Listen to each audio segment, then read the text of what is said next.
Hello friends, कैसे हैं आप सब लोग। और मैं आशा करता हूं कि आप सभी लोग स्वस्थ होंगे। तो देखिए, हम लोग जनरल साइंस में बायोलॉजी सीरीज़ डिस्कस कर रहे हैं और हम लोग ये 4th चैप्टर पढ़ रहे हैं, ब्लड एंड सर्कुलेटरी सिस्टम, रक्त एवं परिसंचरण तंत्र। और इसमें हम लोग जो लास्ट वीडियो था, उस लास्ट वीडियो में ब्लड के बारे में, ब्लड में कंपोजिशन क्या है, ब्लड में किस प्रकार की कोशिकाएं पाई जाती हैं और किस कोशिका का क्या काम है, ये सब चीज़ हम लोग पढ़ चुके हैं। आज इस वीडियो का जो हमारा टॉपिक है वो है रुधिर वर्ग, ब्लड ग्रुप। इम्पोर्टेंट टॉपिक है और बहुत सारे कॉम्पिटिटिव एग्जाम्स में इस पर क्वेश्चन बनते हैं। तो देखिए, रुधिर वर्ग क्या है, ब्लड ग्रुप क्या है और ब्लड ग्रुप की हमको आवश्यकता क्यों पड़ी। देखिए, जैसा कि मैंने आप लोगों को बताया था कि ब्लड में RBC cell, red blood cell सबसे ज़्यादा पाई जाती हैं। इनकी संख्या लगभग 45 से 50 लाख पर ml होती है। पर ml ऑफ ब्लड में लगभग आरबीसी की 45 से 50 लाख कोशिकाएं मिलती हैं। और इन आरबीसी की सतह पर, सरफेस पर एक स्पेशल प्रकार की स्ट्रक्चर पाई जाती है जिसे बोलते हैं एंटीजन। और ये स्ट्रक्चर, जो स्पेशल प्रकार की स्ट्रक्चर है, ये ग्लाइकोप्रोटीन की बनी होती है। देखिए, जैसा कि आपको मैंने बताया था कि आरबीसी की जो शेप है वो है बाइकॉनकेव। बाइकॉनकेव को हिंदी में बोलते हैं उभय अवतल। आरबीसी की शेप उभय अवतल है। जैसे फिजिक्स में हम लोग पढ़ते हैं अवतल लेंस, तो दो अवतल लेंस को आपस में जोड़ दीजिए तो कुछ इस प्रकार की स्ट्रक्चर आती है आरबीसी की। और आरबीसी में न्यूक्लियस नहीं पाया जाता, ये इसका इंपॉर्टेंट पॉइंट था। तो देखिए, इस आरबीसी सेल की सरफेस पर ग्लाइकोप्रोटीन से बनी हुई एक स्पेशल स्ट्रक्चर पाई जाती है और इस स्पेशल स्ट्रक्चर का नाम है एंटीजन। इसको बोलते हैं प्रतिजीवी, हिंदी में इसको बोलते हैं प्रतिजीवी, एंटीजन। तो आरबीसी की सरफेस पर जो ग्लाइकोजन की स्पेशल स्ट्रक्चर पाई जा रही है वो है एंटीजन। और ये एंटीजन दो प्रकार के हैं, एंटीजन ए और एंटीजन बी। एंटीजन ए और एंटीजन बी, इनकी खोज एक साइंटिस्ट ने की जिसका नाम था कार्ल। दो साइंटिस्ट थे, कार्ल और दूसरा था लैंडस्टीनर। ठीक, तो आरबीसी की सरफेस पर जो स्पेशल स्ट्रक्चर है जो ग्लाइकोप्रोटीन की बनी हुई है उसको एंटीजन कहते हैं। और इस एंटीजन के बेसिस पर ही ब्लड ग्रुप को डिसाइड किया जाता है। अभी हम लोग इसको बहुत डिटेल में पढ़ेंगे। तो देखिए, हम लोग ये बोल सकते हैं कि ब्लड ग्रुप की स्टडी, ब्लड ग्रुप के बारे में हमें किन दो साइंटिस्ट ने बताया, तो कार्ल एवं लैंडस्टीनर नामक दो वैज्ञानिक ने हमको ब्लड के ग्रुप्स के बारे में बताया। और उन्होंने ये भी बताया कि ब्लड ग्रुप्स को पढ़ना क्यों जरूरी है, क्योंकि एक व्यक्ति से दूसरे व्यक्ति में यदि ब्लड का ट्रांसफ्यूजन किया जाना है, यदि ब्लड को डोनेट किया जाना है, आदान प्रदान किया जाना है, तो वो इन ग्रुप्स की स्टडी के अकॉर्डिंग ही हम लोग ब्लड को डोनेट कर सकते हैं। अब आगे बढ़ते हैं हम लोग। देखिए, हमारी बॉडी में बाहर से कोई भी अटैक होता है, हमारी बॉडी पर अगर कोई बाहर से माइक्रो ऑर्गेनिज्म कोई अटैक करता है तो हमारे शरीर की जो डिफेंस मैकेनिज्म है, हमारी बॉडी की जो प्रतिरक्षा प्रणाली है, वो उसके अगेंस्ट में काम करती है। हम लोगों ने लास्ट वीडियो में WBC प्रकार की कोशिकाएं पढ़ी थी और उन WBC में हम लोगों ने लिम्फोसाइट्स नामक एक WBC का प्रकार भी पढ़ा था जो कि एंटीबॉडी बनाती है। एंटीबॉडी बनाती है। ये एंटीबॉडी क्या है, देखिए कि लिम्फोसाइट प्रकार की जो WBC हैं वो एक प्रकार का केमिकल सीक्रेट करती हैं जो बाहर से आए हुए माइक्रो ऑर्गेनिज्म को किल करने का काम करता है। मान लीजिए बाहर से कोई, for example X micro organism आया है, तो उसको किल करने के लिए वो सेल उस X माइक्रो ऑर्गेनिज्म को किल करने के लिए X एंटीबॉडी बनाती है। तो X माइक्रो ऑर्गेनिज्म को किल करने के लिए X antibody, Y micro organism को किल करने के लिए Y एंटीबॉडी। इस तरह से हमारे शरीर में एंटीबॉडी का निर्माण होता है। ठीक है। तो हमारे शरीर में जो एंटीजन है वो है दो प्रकार के, तो एंटीजन ए और एंटीजन बी। ठीक है जी। देखो एंटीजन को हम लोग कैपिटल लेटर से रिप्रेजेंट करते हैं और इनकी जो एंटीबॉडी है उनको हम लोग एंटीजन की एंटीबॉडी को स्मॉल लेटर से डिनोट करते हैं। Antigen A capital, antigen B capital B से, एंटीबॉडी ऑफ ए को स्मॉल ए से, एंटीबॉडी ऑफ बी को स्मॉल बी से हम लोग डिनोट करते हैं। अब देखिए, यदि किसी व्यक्ति के ब्लड में एंटीजन ए प्रेजेंट है तो उस व्यक्ति का ब्लड ग्रुप क्या हो गया? ए ब्लड ग्रुप हो गया। यदि किसी व्यक्ति के आरबीसी के ऊपर बी एंटीजन है तो उस व्यक्ति का ब्लड ग्रुप क्या हो गया? बी ब्लड ग्रुप हो गया। यदि किसी व्यक्ति के ब्लड में कोई भी एंटीजन नहीं है तो वो हो गया, उसमें अगर कोई भी एंटीजन नहीं है तो उसका ब्लड ग्रुप क्या हो गया? निल। और निल को हम लोग यहाँ बोल देते हैं ओ। तो this is O blood group. और यदि किसी व्यक्ति में दोनों एंटीजन प्रेजेंट हैं, यदि किसी व्यक्ति में दोनों एंटीजन प्रेजेंट है तो उसका ब्लड ग्रुप हो जाएगा ए बी ब्लड ग्रुप। तो देखिए हमारे शरीर में एंटीजन तो दो हैं, एंटीजन ए और एंटीजन बी, लेकिन चार प्रकार के ब्लड ग्रुप बनते हैं। एंटीजन ए प्रेजेंट है तो blood group A, antigen be present है तो ब्लड ग्रुप बी, कोई भी एंटीजन नहीं है तो ब्लड ग्रुप ओ, और दोनों एंटीजन प्रेजेंट हैं तो ब्लड ग्रुप ए बी। तो इस प्रकार चार प्रकार के ब्लड ग्रुप हमारे ह्यूमन बींग्स में मिलते हैं और इन ब्लड ग्रुप्स के अकॉर्डिंग ही उस व्यक्ति में एंटीबॉडी का निर्माण होता है। अब हम लोग एंटीबॉडी किसमें कौन सी बनेगी उसके लिए एक छोटी सी टेबल बना देता हूं। देखिए एक छोटी सी टेबल से हम लोग एंटीजन और एंटीबॉडी का जो रिलेशन है वो समझ पाएंगे। देखें यहां लिखता हूं मैं एंटीजन, यहां लिखता हूं ब्लड ग्रुप और यहां लिखता हूं एंटीबॉडी। तो इस टेबल से हमको एंटीजन और एंटीबॉडी का रिलेशन समझ में आ जाएगा। देखिए यदि किसी व्यक्ति में एंटीजन ए प्रेजेंट है तो उस व्यक्ति का ब्लड ग्रुप क्या बन गया? ब्लड ग्रुप ए हो गया। यदि किसी व्यक्ति में आरबीसी के ऊपर एंटीजन ए प्रेजेंट है तो उस व्यक्ति का ब्लड ग्रुप क्या होगा? ए होगा। तो उस व्यक्ति में एंटीबॉडी कौन सी होगी? यहां से इंपॉर्टेंट चीजें स्टार्ट होती हैं। देखो एंटीजन ए उस व्यक्ति के शरीर में ऑलरेडी है, वो बाहर से नहीं आया है। एंटीबॉडी हमेशा बाहर की चीज़ों के लिए बनती हैं, अपने अंदर जो चीज़ है उसके लिए नहीं बनती है। तो इस व्यक्ति के ब्लड में कौन सा एंटीजन नहीं है? बी एंटीजन नहीं है, तो इसका मतलब बी एंटीजन बाहर का हो गया। तो उसकी कौन सी एंटीबॉडी बनेगी? एंटीबॉडी बी बनेगी। एंटीबॉडी को स्मॉल लेटर से दिखाते हैं और एंटीजन को कैपिटल लेटर से दिखाते हैं। मान लीजिए किसी व्यक्ति के ब्लड में बी एंटीजन है तो उस व्यक्ति का ब्लड ग्रुप क्या हो गया? ब्लड ग्रुप बी हो गया। मतलब उस व्यक्ति के ब्लड में बी एंटीजन प्रेजेंट है तो बी एंटीबॉडी तो नहीं बनेगी। कौन सी एंटीबॉडी बनेगी? ए एंटीबॉडी बनेगी।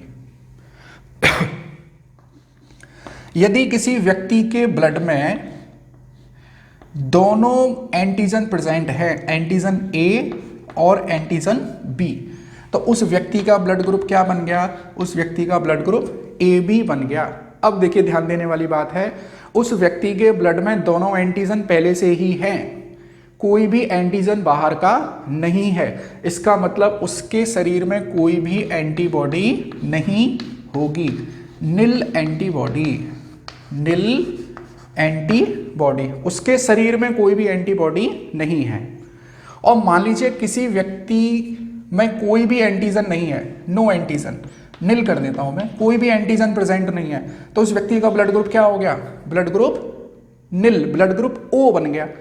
अगर उस व्यक्ति के ब्लड में कोई भी एंटीजन नहीं है तो एंटीजन ए भी बाहर का है, एंटीजन बी भी बाहर का है। इसका मतलब एंटीबॉडी ए भी होगी और एंटीबॉडी बी भी उसके ब्लड में होगी।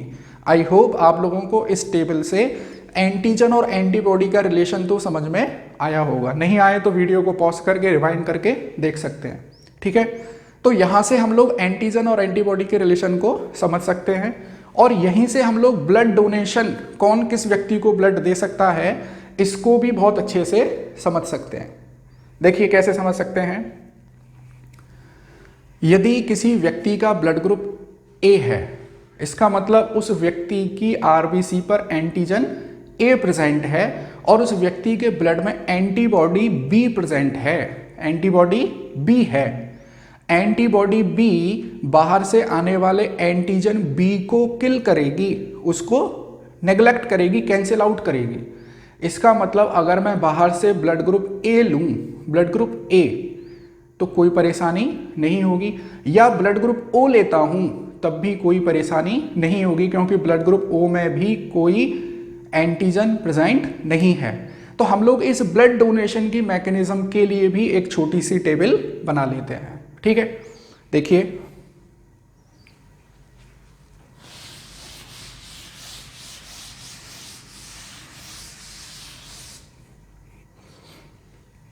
यदि किसी व्यक्ति का ब्लड ग्रुप, ये ब्लड ग्रुप वाला कॉलम, यहां पर एंटीबॉडी,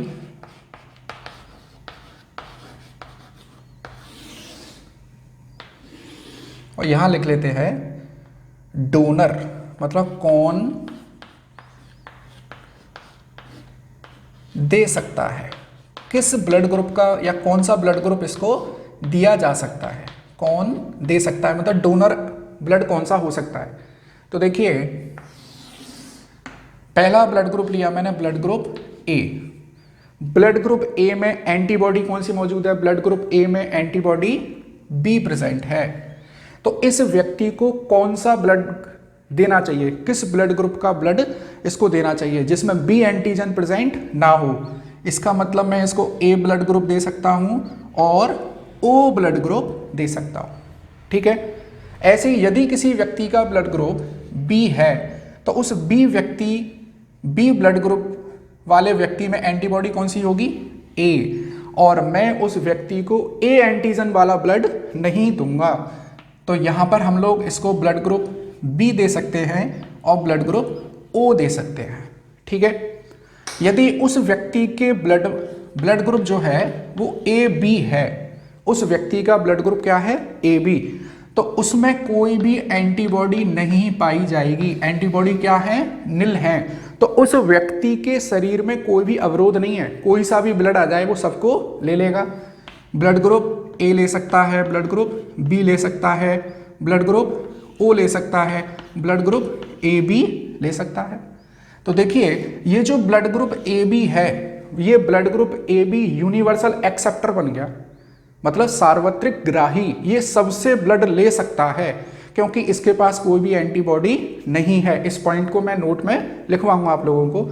यदि किसी व्यक्ति का ब्लड ग्रुप ओ है तो उस व्यक्ति के ब्लड ग्रुप में दोनों एंटीबॉडी पाई जाएंगी, मतलब हम उसको ए ब्लड ग्रुप देंगे तो ए एंटीबॉडी किल कर देगी, बी ब्लड ग्रुप देंगे तो बी किल कर देगी, ए भी देंगे वो किल कर देगा। हम इसको कौन सा ब्लड दे सकते हैं जिसमें कोई भी एंटीजन ना हो, जिसमें कोई भी एंटीजन ना हो उसको क्या बोलते हैं, ओ ब्लड ग्रुप। मतलब क्या हुआ कि ओ ब्लड ग्रुप वाले व्यक्ति को केवल ओ ब्लड ग्रुप वाला व्यक्ति ही ब्लड दे सकता है। और एक चीज, ओ वाला सबको दे सकता है, ओ ए बी को दे सकता है, ओ बी को दे सकता है और ओ ए को भी दे सकता है। इसका मतलब ओ ब्लड ग्रुप क्या बन गया, यूनिवर्सल डोनर बन गया, ये सार्वत्रिक दाता है, सर्वदाता है। ब्लड ग्रुप ए बी सबसे ले सकता है, ब्लड ग्रुप ओ सबको दे सकता है। तो देखिए हम लोग रुधिर वर्ग ब्लड ग्रुप में एंटीजन और एंटीबॉडी का रिलेशन पढ़ चुके हैं, हम लोग कौन व्यक्ति किसको ब्लड दे सकता है वो पढ़ चुके हैं, और एंटीजन दो प्रकार के हैं, एंटीजन ए और एंटीजन बी।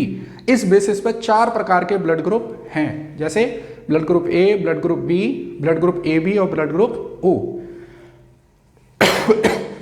आप लोगों ने इनके अलावा भी ब्लड ग्रुप सुने होंगे, इनके अलावा भी ब्लड ग्रुप सुने होंगे, और वो हैं A positive, A negative, B positive, B negative, likewise O positive, O negative, A B positive, A B negative. तो ये पॉजिटिव और नेगेटिव का क्या सीन है, इसको हम लोग समझते हैं।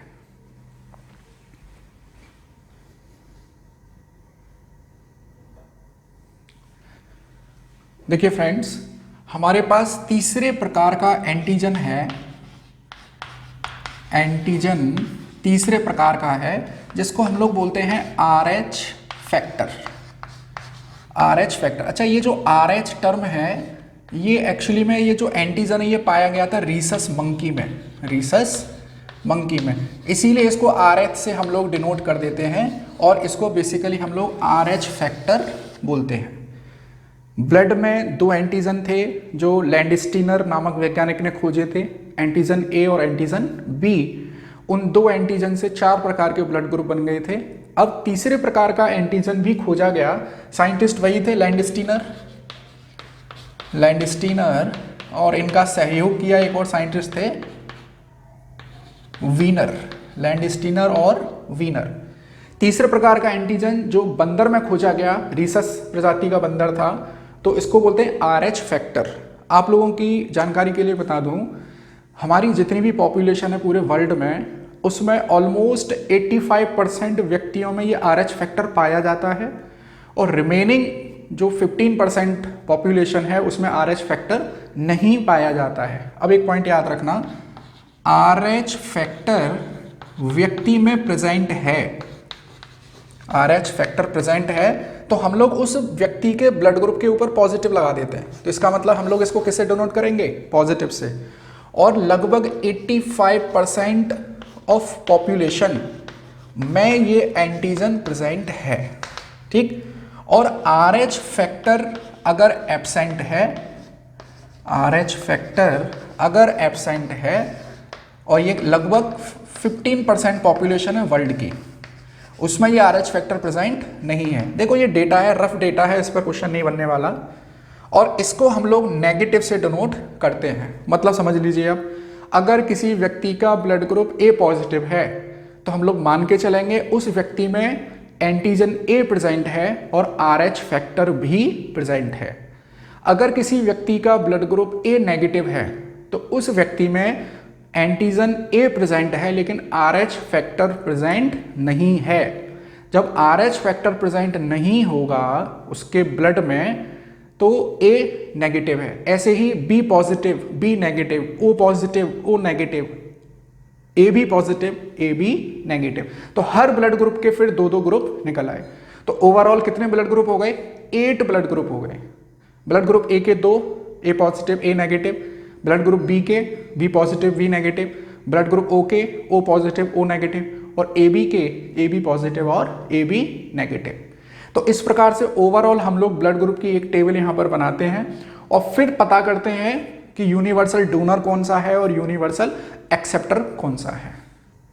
देखिए ये टेबल है हमारे पास, और उस टेबल में हम लोग ब्लड ग्रुप, एंटीजन, एंटीबॉडी और उसको कौन ब्लड दे सकता है इसके बारे में पढ़ेंगे। देखिए, यदि व्यक्ति का ब्लड ग्रुप A पॉजिटिव है, यदि व्यक्ति का ब्लड ग्रुप A पॉजिटिव है तो उस व्यक्ति में 2 एंटीजन है, उस व्यक्ति में एंटीजन A प्रेजेंट है और RH फैक्टर भी प्रेजेंट है।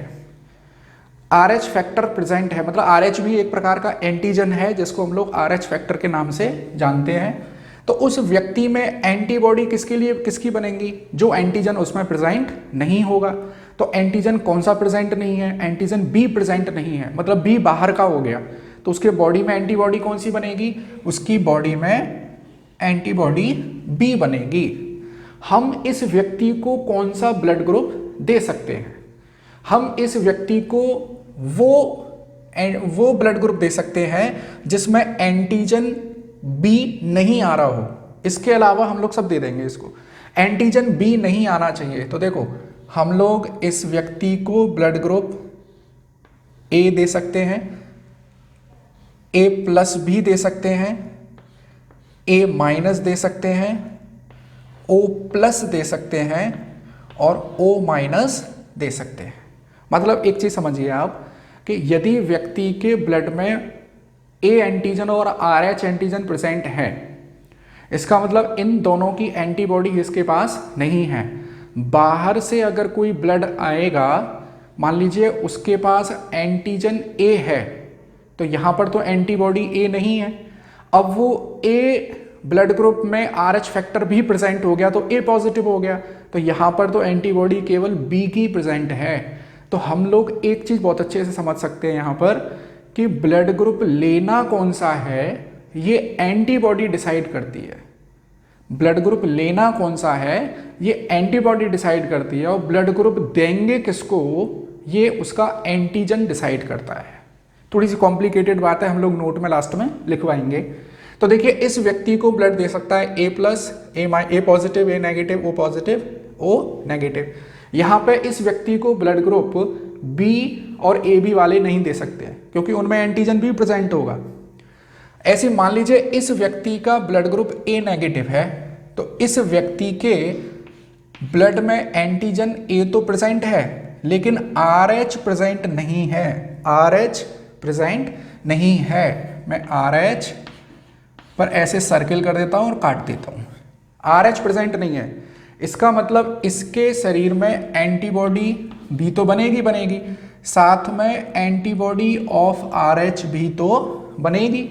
इसका मतलब अब ये जो ए नेगेटिव वाला व्यक्ति है इसको हम लोग बाहर से RH नहीं दे सकते हैं, मतलब कोई पॉजिटिव वाला ब्लड ग्रुप हम लोग इसको नहीं दे सकते हैं। हम इसको ए नेगेटिव देंगे, हम लोग इसको ओ नेगेटिव देंगे। क्या समझे? ओ पॉजिटिव भी नहीं दे सकते क्योंकि ओ पॉजिटिव में मान लीजिए ब्लड एंटीजन ए और बी तो नहीं है लेकिन RH फैक्टर तो प्रेजेंट है। RH फैक्टर बाहर से आएगा तो इसके शरीर में तो RH एंटीबॉडी प्रेजेंट है। एंटीजन और एंटीबॉडी की रिएक्शन जो होती है, एंटीजन और एंटीबॉडी की रिएक्शन, इसको बोलते हैं एग्लूटिनेशन, एग्लूटिनेशन या प्रतिश्लेषण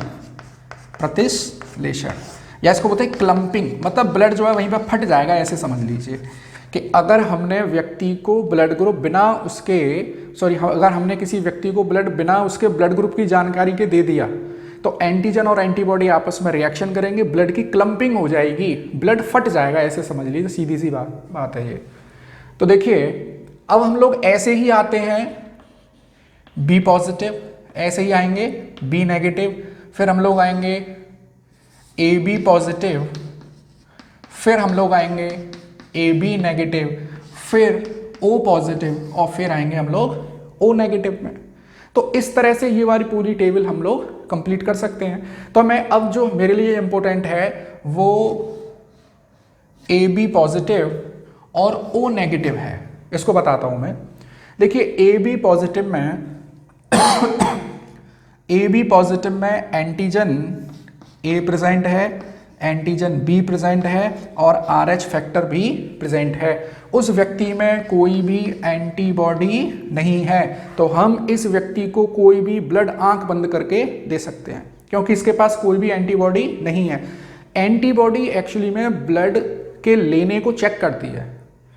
एंटीबॉडी बाहर से कौन सा ब्लड आ रहा है उस पर चेकिंग करती है। अगर एंटीबॉडी नहीं होगी तो ब्लड को बिना देखे ही ले लीजिए।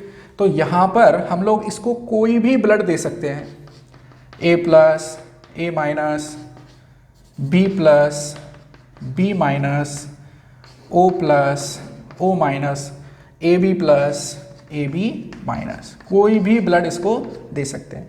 इसका मतलब ए बी पॉजिटिव जो ब्लड है वो यूनिवर्सल एक्सेप्टर है, सर्वग्राही है। ए बी पॉजिटिव क्या है?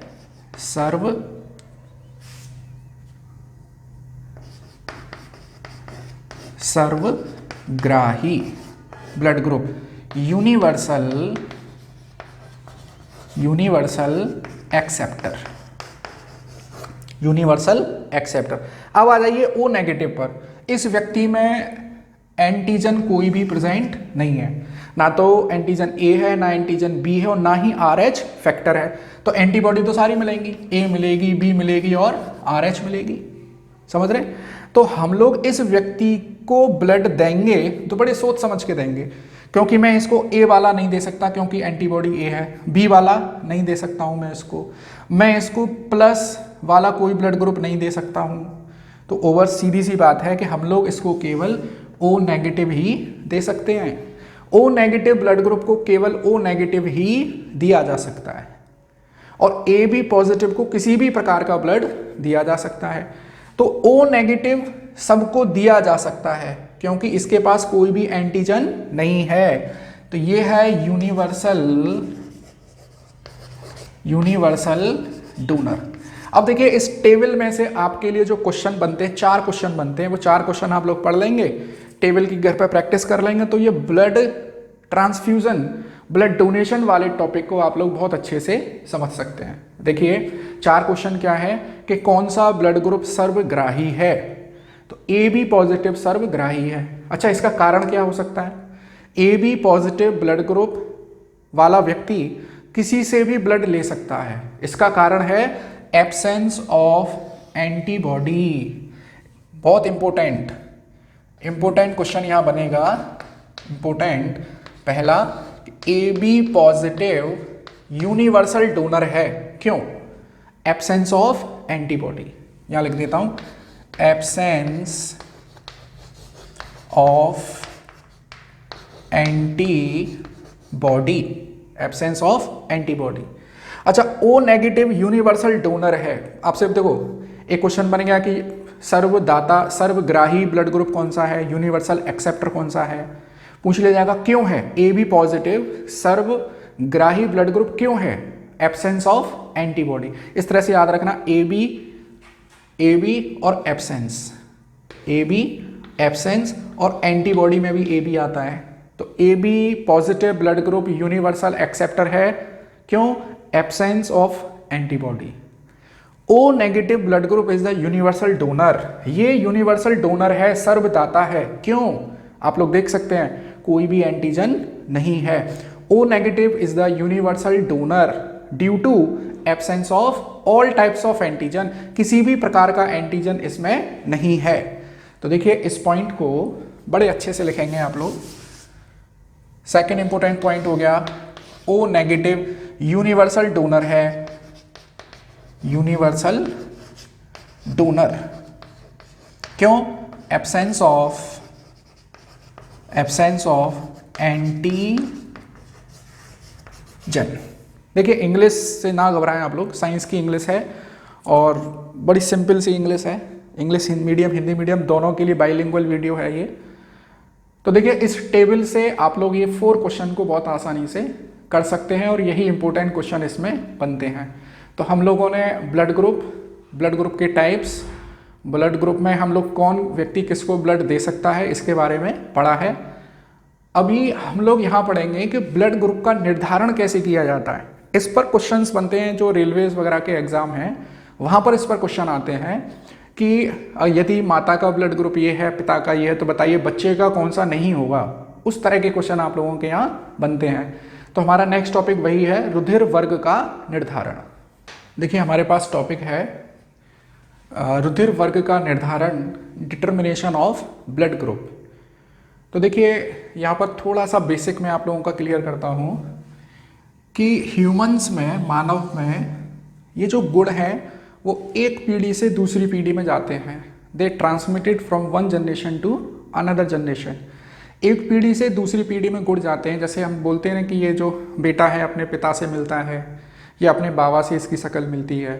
तो ये जो गुण हैं, आनुवांशिक गुण, ये पीढ़ी दर पीढ़ी, एक पीढ़ी से दूसरी पीढ़ी में जाते हैं और इन गुणों के ट्रांसफ़र की जो इकाई है उसको बोलते हैं जीन, उसको बोलते हैं जीन। मतलब एक व्यक्ति से उसकी दूसरी पीढ़ी में अगर गुणों का ट्रांसफ़र होगा, प्रॉपर्टीज़ का ट्रांसफ़र होगा, उसके करैक्टर का ट्रांसफ़र होगा, तो वो इस जीन के माध्यम से होगा।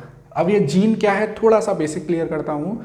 आप लोगों ने डीएनए के बारे में पढ़ा होगा। तो ये जो डीएनए और आरएनए है, इनको हम लोग न्यूक्लिक अम्ल कहते हैं, न्यूक्लिक एसिड कहते हैं। इन डीएनए के ऊपर एक प्रॉपर सीक्वेंस होता है, प्रॉपर क्रम होता है नाइट्रोजीनस बेस का। तो उस प्रॉपर सीक्वेंस के एक टुकड़े को जिसने एक पर्टिकुलर गुण को दिखाया हुआ है। आप लोग जानते हैं कि ह्यूमंस में 46 क्रोमोसोम होते हैं। तो क्रोमोसोम बने होते हैं डीएनए के, और डीएनए के एक पर्टिकुलर भाग को हम लोग जीन कहते हैं। ऐसे समझ लीजिए कि इन 46 क्रोमोसोम में पूरी बॉडी का सॉफ्टवेयर इंस्टॉल है। तो ये सॉफ्टवेयर के जो प्रॉपर्टीज़ हैं वो दूसरी पीढ़ी में ट्रांसफ़र होती हैं। किसके माध्यम से? उस जीन के माध्यम से। मतलब ये जो क्रोमोसोम है 46 क्रोमोसोम, इनमें पूरी बॉडी का सॉफ्टवेयर इंस्टॉल है। ये क्रोमोसोम जब दूसरी पीढ़ी में ट्रांसफ़र होते हैं तो कुछ गुणों को दिखाते हैं और कुछ गुणों को मॉडिफाई कर देते हैं।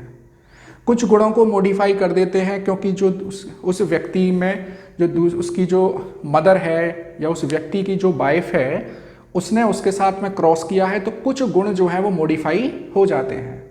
तो ये जो कुछ गुण मॉडिफाई होते हैं ये सब जेनेटिक्स के अंतर्गत पढ़ा जाता है। हम लोग यहाँ पर जो समझने वाले हैं बस इतना समझिए कि एक पीढ़ी से दूसरी पीढ़ी में अगर गुणों का ट्रांसफ़र होगा तो वो जीन के माध्यम से होगा। और एक गुण को डिसाइड करने के दो फैक्टर होते हैं, दो कारक होते हैं। एक होता है प्रभावशाली डोमिनेंट और एक होता है निष्प्रभावी, जिसको बोलते हैं रेसेसिव। मैं दोबारा से बताता हूँ, हर गुण के लिए एक जीन जिम्मेदार है और जीन को डिसाइड करते हैं। जीन के ऊपर होते हैं दो कारक, एक प्रभावी कारक और एक अप्रभावी या निष्प्रभावी। इंग्लिश में इसको बोलते हैं डोमिनेंट और इसको बोलते हैं रेसेसिव। तो जो डोमिनेंट है और रेसेसिव, देखिए डोमिनेंट कारक और रेसेसिव कारक तभी शो होता है जब ये दो प्रेजेंट होते हैं, मतलब एक युग्म में प्रेजेंट होते हैं। दोबारा से बताता हूं, गुण को डिसाइड करती है जीन और जीन के पास दो कारक हैं, एक डोमिनेंट और एक रेसेसिव। और जीन के ऊपर ये जो दो कारक हैं ये हमेशा युग्म में प्रेजेंट होते हैं, पेयर में प्रेजेंट होते हैं। मतलब दो प्रभावी भी हो सकते हैं, दो निष्प्रभावी हो सकते हैं, या एक प्रभावी और एक निष्प्रभावी भी हो सकता है। एक छोटे से एग्जाम्पल से मैं आपको बताता हूं। मान लीजिए कि किसी व्यक्ति का ब्लड ग्रुप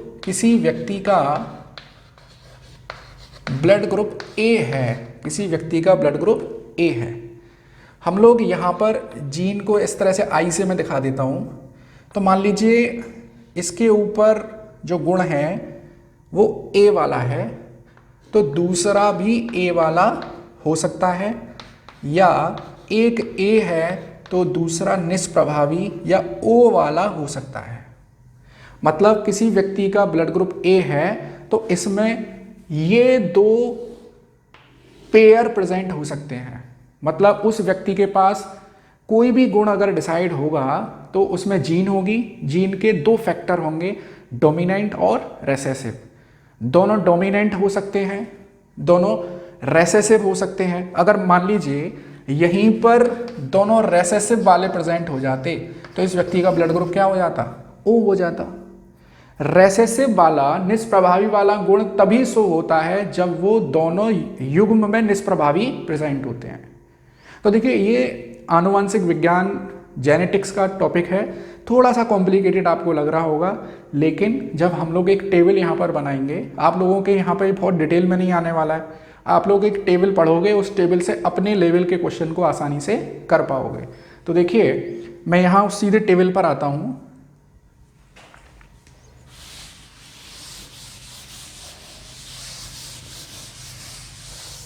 देखें तो पीढ़ी दर पीढ़ी गुणों के ट्रांसफर की इकाई क्या है? जीन है। ये इंपॉर्टेंट क्वेश्चन बन सकता है आपके लिए। अब देखो मैं यहाँ पे लिखता हूँ ब्लड ग्रुप,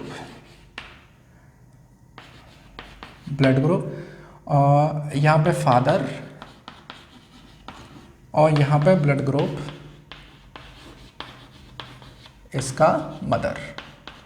ठीक है, जब फादर और मदर में क्रॉस होगा तो संतान उत्पत्ति होगी। ठीक, मान लीजिए फादर का जो ब्लड ग्रुप है वो ए है, फादर का ब्लड ग्रुप ए है, तो देखो ये वाला गुण भी हो सकता है, मतलब दोनों जो फैक्टर हैं वो कैपिटल ए और कैपिटल ए हो सकते हैं, या फादर में एक कैपिटल ए हो सकता है और एक ओ हो सकता है। मान लीजिए मदर का जो ब्लड ग्रुप है, मदर का ब्लड ग्रुप बी है, मदर का ब्लड ग्रुप बी है, तो मदर में भी तो यही पॉसिबिलिटी हो सकती है, एक स्मॉल हो सकता है, मतलब एक ओ प्रेजेंट हो सकता है और एक बी। इस वाले केस में भी इसका ब्लड ग्रुप बी है, इस वाले केस में भी इसका ब्लड ग्रुप बी है, क्योंकि डोमिनेटिंग कारक अगर अकेला भी प्रेजेंट होगा तो वो अपना गुण शो कर देगा। अगर डोमिनेंट कारक अकेला भी प्रेजेंट है तो भी वो अपने गुण को दिखाएगा। यहाँ पर अकेला प्रेजेंट है ए, फिर भी ब्लड ग्रुप क्या शो होगा, इसका ए ब्लड ग्रुप शो होगा। यहाँ पर अकेला बी प्रेजेंट है, फिर भी इसका ब्लड ग्रुप क्या शो होगा, बी शो होगा। तो आपसे पूछ लिया गया कि मान लीजिए कि फादर का ब्लड ग्रुप ए है, मदर का ब्लड ग्रुप बी है, तो बताइए बच्चों के क्या क्या ब्लड ग्रुप हो सकते हैं। तो आप लोग ये बेसिक चीज़ याद कर लोगे तो टेबल को रटने की ज़रूरत नहीं पड़ेगी, आप लोग वहीं पर छोटा सा कैलकुलेशन करोगे और निकाल दोगे। देखिए मान लीजिए मैं मान के चला कि ये वाला पेयर फादर का है मान लीजिए, तो देखो एक आएगा फादर का, एक आएगा मदर का। मैं यहाँ से लेके चल रहा हूँ, अभी मैं ऐसे ब्लॉक बना लेता हूँ, मैं अभी इसकी बात कर रहा हूँ ऊपर वाले की। तो देखो एक आएगा फादर का, एक आएगा मदर का, तो आई ए आई बी, तो बच्चे का ब्लड ग्रुप क्या हो गया, ए बी हो गया। ऐसे ही आई ए और I B, I A I B, यहाँ भी बच्चे का ब्लड ग्रुप क्या हो गया, ए बी हो गया। अब यहाँ पर आइए, यहाँ पर आई ए और आई बी, बच्चे का ब्लड ग्रुप ए बी हो गया। Same I A I B, बच्चे का ब्लड ग्रुप ए बी हो गया।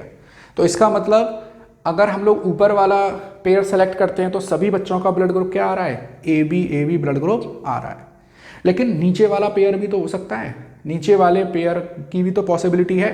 अब मैं इस वाले पेयर की स्टडी करता हूँ, मैं इस वाले पेयर को कुछ ऐसे जिगजैग में बना लेता हूँ ताकि कन्फ्यूज़न ना हो। देखिए I A I B, I A I B, यहाँ ब्लड ग्रुप क्या होगा, ए बी होगा। आई A I O, I A I O, blood group क्या होगा, ए होगा। फिर यहाँ आई ओ आई बी, ब्लड ग्रुप क्या होगा, बी। आई ओ आई ओ, यहाँ ब्लड ग्रुप क्या होगा, ओ ब्लड ग्रुप होगा। तो आप लोगों को पता चल गया, देखो blood group A be possible है, ब्लड ग्रुप ए पॉसिबल है, ब्लड ग्रुप बी पॉसिबल है, ब्लड ग्रुप ओ पॉसिबल है। मतलब यदि माँ का ब्लड ग्रुप ए है, फादर का ब्लड ग्रुप बी है, या इंटरचेंज भी कर लो, फादर का ए मदर का बी या मदर का ए फादर का बी, तो उनके बच्चों के सभी ब्लड ग्रुप बन सकते हैं। ए बी ब्लड ग्रुप भी हो सकता है, ए ब्लड ग्रुप भी हो सकता है, बी भी हो सकता है और ओ भी हो सकता है। तो एक मैंने एक जनरल आप लोगों को क्वेश्चन कराया है कि कैसे हम लोग पता करते हैं कि जो उनके होने वाले बच्चे हैं उनका ब्लड ग्रुप कैसा होगा।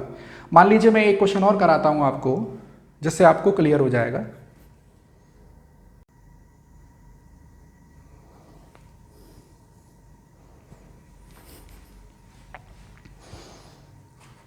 देखिए हमारे पास टॉपिक है रुधिर वर्ग का निर्धारण, डिटर्मिनेशन ऑफ ब्लड ग्रुप। तो देखिए यहाँ पर थोड़ा सा बेसिक मैं आप लोगों का क्लियर करता हूँ कि ह्यूमंस में, मानव में ये जो गुण हैं वो एक पीढ़ी से दूसरी पीढ़ी में जाते हैं। They transmitted from one generation to another generation. एक पीढ़ी से दूसरी पीढ़ी में गुण जाते हैं। जैसे हम बोलते हैं कि ये जो बेटा है अपने पिता से मिलता है, या अपने बाबा से इसकी शक्ल मिलती है। तो ये जो गुण हैं, आनुवांशिक गुण, ये पीढ़ी दर पीढ़ी, एक पीढ़ी से दूसरी पीढ़ी में जाते हैं।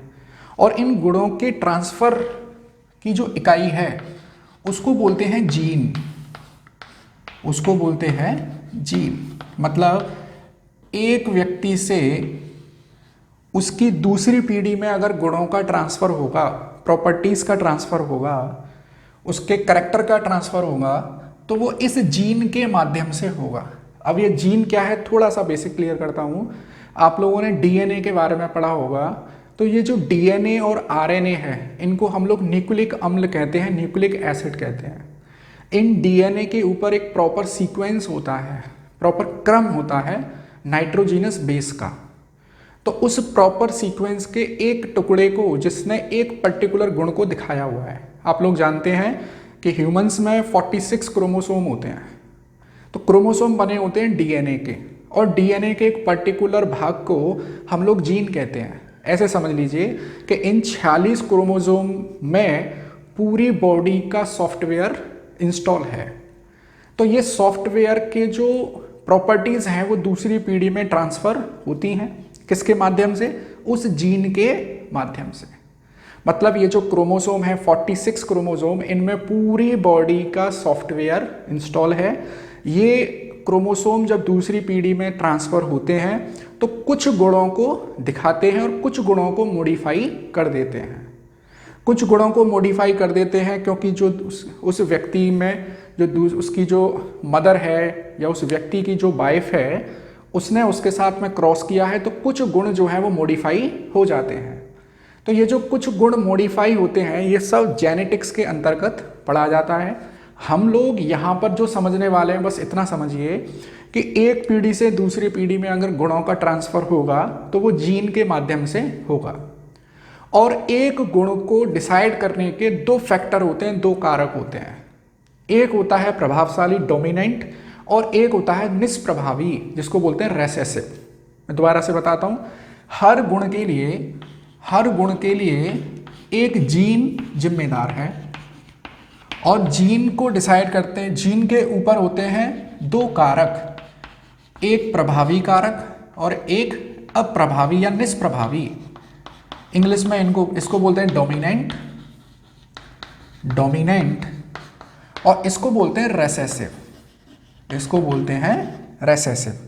तो जो डोमिनेंट है और रेसेसिव, देखिए डोमिनेंट कारक और रेसेसिव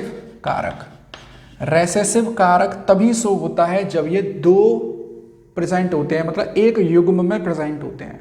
दोबारा से बताता हूं, गुण को डिसाइड करती है जीन और जीन के पास दो कारक हैं, एक डोमिनेंट और एक रेसेसिव। और जीन के ऊपर ये जो दो कारक हैं ये हमेशा युग्म में प्रेजेंट होते हैं, पेयर में प्रेजेंट होते हैं।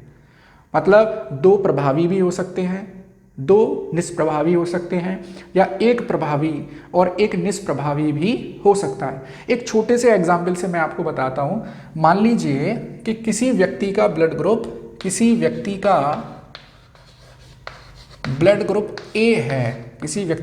ग्रुप ए है। हम लोग यहाँ पर जीन को इस तरह से आई से मैं दिखा देता हूँ। तो मान लीजिए इसके ऊपर जो गुण है वो ए वाला है, तो दूसरा भी ए वाला हो सकता है, या एक ए है तो दूसरा निष्प्रभावी या ओ वाला हो सकता है। मतलब किसी व्यक्ति का ब्लड ग्रुप ए है तो इसमें ये दो पेयर प्रेजेंट हो सकते हैं। मतलब उस व्यक्ति के पास कोई भी गुण अगर डिसाइड होगा तो उसमें जीन होगी, जीन के दो फैक्टर होंगे, डोमिनेंट और रेसेसिव। दोनों डोमिनेंट हो सकते हैं, दोनों रेसेसिव हो सकते हैं। अगर मान लीजिए यहीं पर दोनों रेसेसिव वाले प्रेजेंट हो जाते तो इस व्यक्ति का ब्लड ग्रुप क्या हो जाता? ओ हो जाता। रेसेसिव वाला, निष्प्रभावी वाला गुण तभी शो होता है जब वो दोनों युग्म में निष्प्रभावी प्रेजेंट होते हैं। तो देखिए ये आनुवंशिक विज्ञान जेनेटिक्स का टॉपिक है, थोड़ा सा कॉम्प्लिकेटेड आपको लग रहा होगा, लेकिन जब हम लोग एक टेबल यहाँ पर बनाएंगे, आप लोगों के यहाँ पर बहुत डिटेल में नहीं आने वाला है, आप लोग एक टेबल पढ़ोगे, उस टेबल से अपने लेवल के क्वेश्चन को आसानी से कर पाओगे। तो देखिए मैं यहाँ सीधे टेबल पर आता हूँ।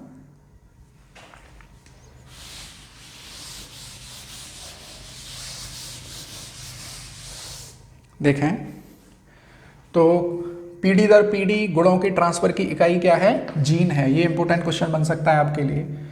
अब देखो मैं यहाँ पे लिखता हूँ ब्लड ग्रुप,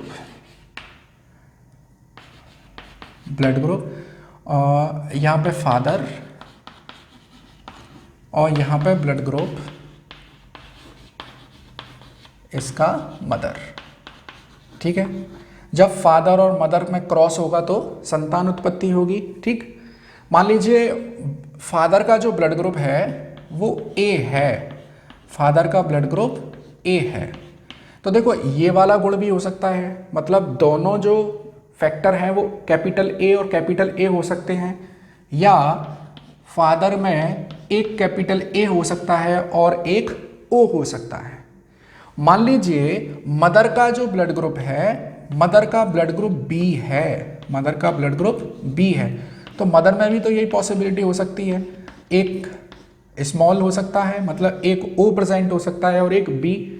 इस वाले केस में भी इसका ब्लड ग्रुप बी है, इस वाले केस में भी इसका ब्लड ग्रुप बी है, क्योंकि डोमिनेटिंग कारक अगर अकेला भी प्रेजेंट होगा तो वो अपना गुण शो कर देगा। अगर डोमिनेंट कारक अकेला भी प्रेजेंट है तो भी वो अपने गुण को दिखाएगा।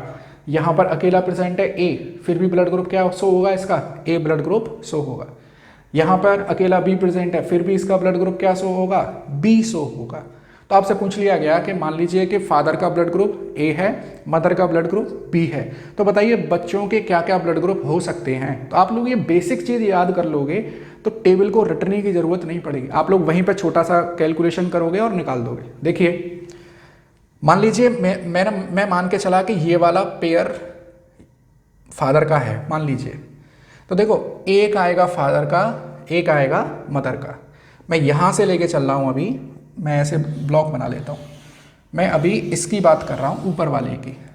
तो देखो एक आएगा फादर का, एक आएगा मदर का, तो आई ए आई बी, तो बच्चे का ब्लड ग्रुप क्या हो गया, ए बी हो गया।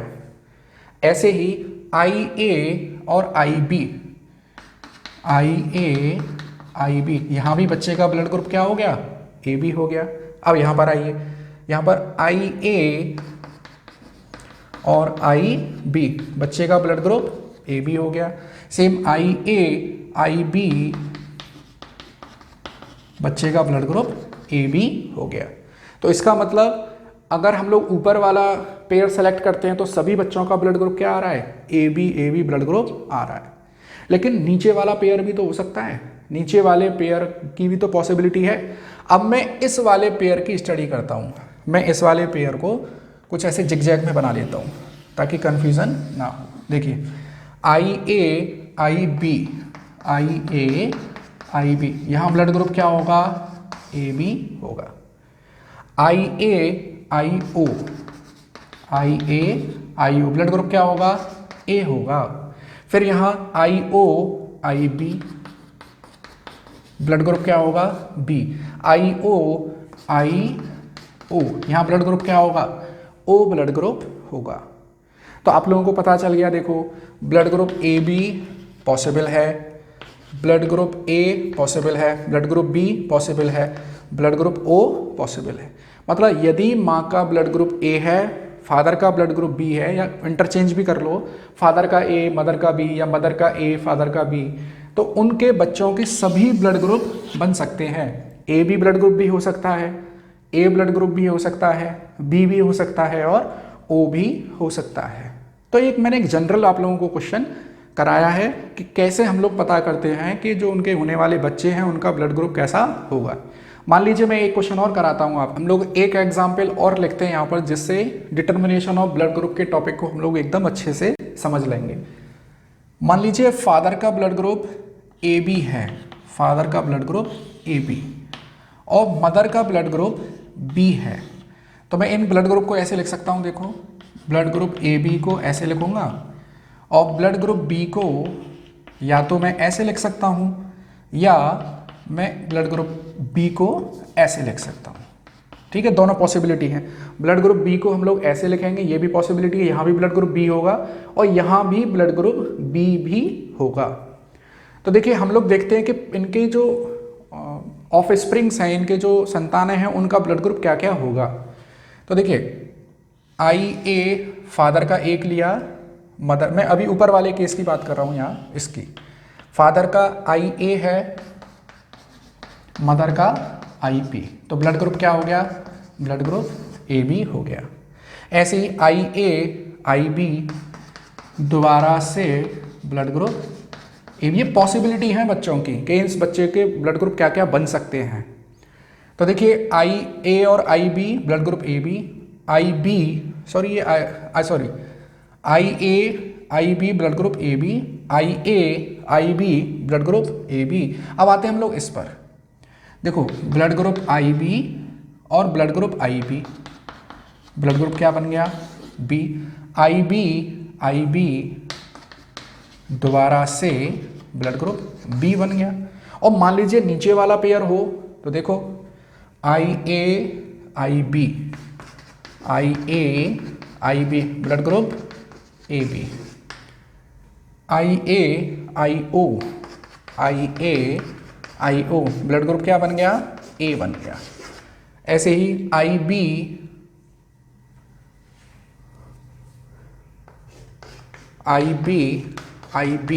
ब्लड ग्रुप बी, और I B I O blood group B बन गया। तो देखो ब्लड ग्रुप ए बी बन रहा है, ब्लड ग्रुप बी बन रहा है, ब्लड ग्रुप ए बन रहा है, blood group A B, blood group A, blood group B, लेकिन ब्लड ग्रुप ओ किसी का नहीं आ रहा है, ब्लड ग्रुप ओ किसी का नहीं है। तो क्वेश्चन ऐसे पूछ लेगा, फादर का ब्लड ग्रुप ए बी है, मदर का ब्लड ग्रुप बी है, तो बताइए इसमें से कौन सा ब्लड ग्रुप है जो उनके बच्चों का कभी नहीं हो सकता। तो वो ब्लड ग्रुप कौन सा होगा, वो ब्लड ग्रुप ओ होगा। आप लोग देख लीजिए किसी भी पेयर में ब्लड ग्रुप ओ नहीं आ रहा है। ब्लड ग्रुप ओ कब शो होगा, जब दोनों कारक ओ वाले होंगे तभी ब्लड ग्रुप ओ शो होगा, अदरवाइज नहीं होगा। तो देखिए ये हमने पढ़ा है रुधिर वर्ग, ब्लड ग्रुप, खोज किसने की, एंटीजन, एंटीबॉडी, कौन व्यक्ति किसको ब्लड दे सकता है, फिर उसके बाद हमने रुधिर वर्ग का निर्धारण। अभी इसमें एक छोटा सा टॉपिक और है जो आप लोग देखते होंगे अक्सर बुक्स वगैरह में मिलता है कि यदि माता का जो रक्त है वो RH नेगेटिव है और उसके गर्भ में जो शिशु है उसका ब्लड RH पॉजिटिव है, तो उस माँ को या उस बच्चे को एक छोटी सी बीमारी हो जाती है इरिथ्रोब्लास्टोसिस फीटेलिस। इस वाले कॉन्सेप्ट को मैं आप लोगों को समझाता हूँ।